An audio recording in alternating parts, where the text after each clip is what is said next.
presidential candidate Elizabeth Warren wrote an op-ed recently saying that we need to change the rules to make it easier to throw CEOs of corrupt companies behind bars. Makes perfect sense. You and I have talked so many times. You can't slap these CEOs on the hand, make the stockholders pay a fine. The fine means nothing. It's a cost of doing business. Taxpayers end up footing the bill on the fine indirectly. You understand that, right? Because they claim the fine as a tax write-off. So as well, I look at the story, again, I love this woman. And I wish she could get more, I wish she could build up more steam in her campaign. I'm really disappointed that the donors aren't coming in. I'm looking at this. This woman is just perfect. Look, go back and look at the list of things. This list tells a story. Jail CEOs who commit crimes. They don't look like criminals because they're dressed up in suits, but they're criminals.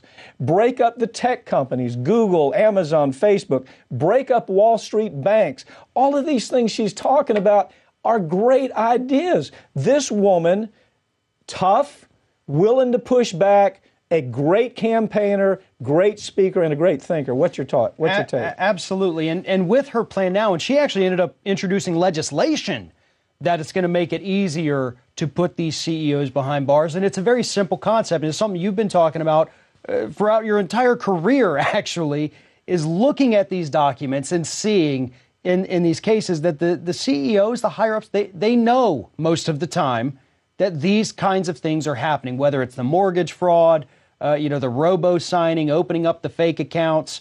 It goes to the top.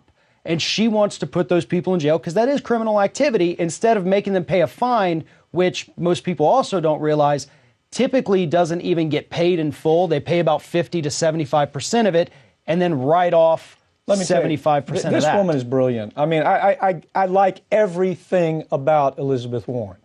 And she's going to overcome the whole Pocahontas thing. It's nonsense.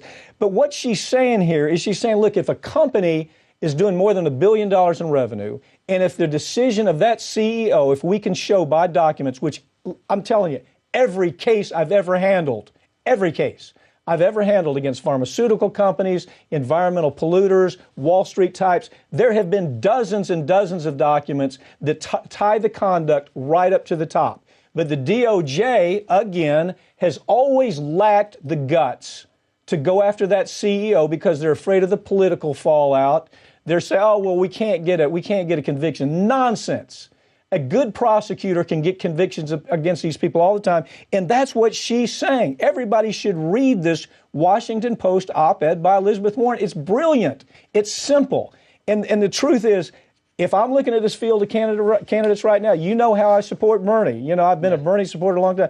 I'm looking at realism right now. This is the candidate. And unfortunately, she's just not getting the kind of groundswell that she needs. It is very bizarre that she does not have more support. She has the huge name recognition, even more so than a Kamala Harris. Yeah. And she has the most comprehensive platform with policies and even in some cases step-by-step directions on how she's going to do this thing.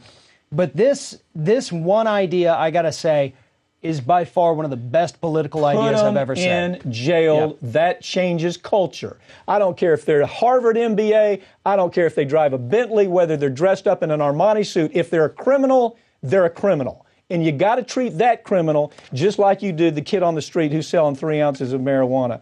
Farron, thank you for joining me, okay? Thank you.